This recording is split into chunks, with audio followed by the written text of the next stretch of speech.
Maamulka degmada Baydhabo ayaa hordhawaayay barnaamij ku hadalaya sidii loo horseedi lahaa barakacinta xoogga ee u dhow magaalada Baydhabo lagu qabsaday. Barnaamijkan oo la gun leeyahay in la horseedo barakacinta qasabka ee la suubiyo dadka bogtaale iyo dib u hanqalnaadeen dalka. Gudoomiyaha degmada Baydhabo Xasan Macalin Axmed Biikole oo la hadlay warbaahinta dowlad goboleedka Koonfur Galbeed Soomaaliya ayaa sheegay in si wadajir ah ka qayb qaadan doona ka horseedowga barakacinta xoogga ee lagu suubiyo dadka danyarta ah ku nool kaamamka Kiyaala deegaanada Koonfur Galbeed Soomaaliya.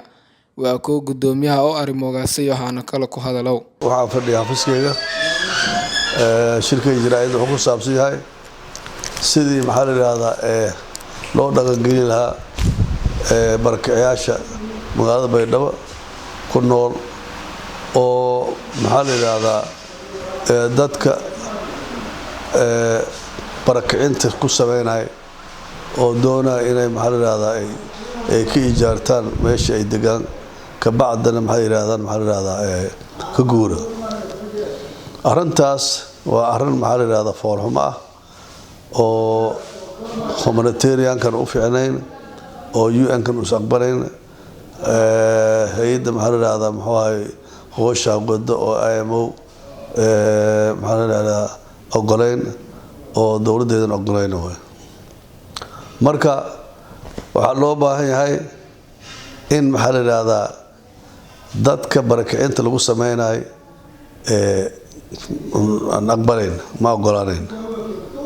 marka maadaama ay yihiin dadkan qaxoota oo soo barakacay oo la dajiyay dawladda ay dajisay dawladda ay meel ku og tahay oo maxaa la yiraahdaa hay'adii UN-ka dhamaan ay meel ku ogyihiin iyo kuwa humanitarian-ka waxa weeye in la badbaadiyo loo baahan yahay in la dhooro sharaftooda la ilaaliyo oo maxaa la yiraahdaa bani aadamada la ilaaliyo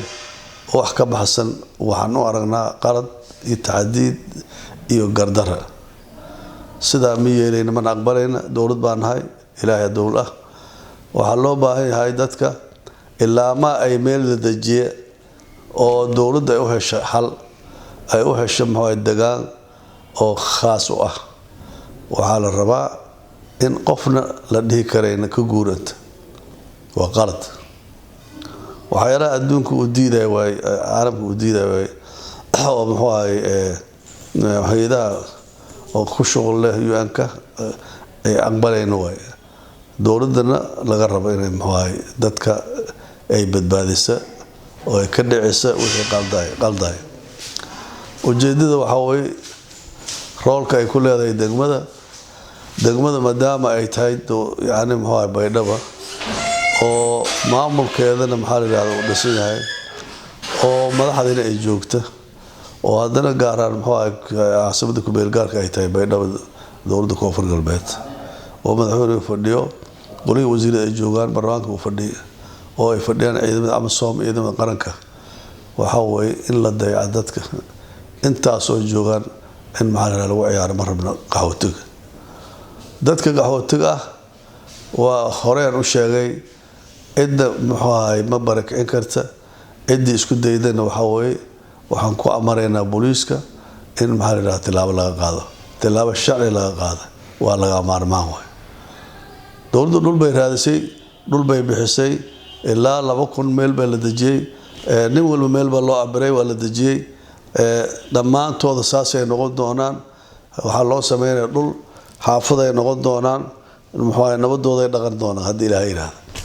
marka waxaan anigu hadda digniinteeda waxa weeye fartiinteeda in qof la barakicin karin qaxootiga qof barakicin lagu sameyn karin oo nin walba kaamka uu degan yahay haddaa dhiibtay saxiiday ilaa ma maxaa la yiraahdaa qofkii degaan looga helo lama barakicin karo ujeedada tan way Maxamed Muumin Maxamed warbaahinta dowlad goboleedka Koonfur Galbeed Soomaaliya magaalada Baydhabo.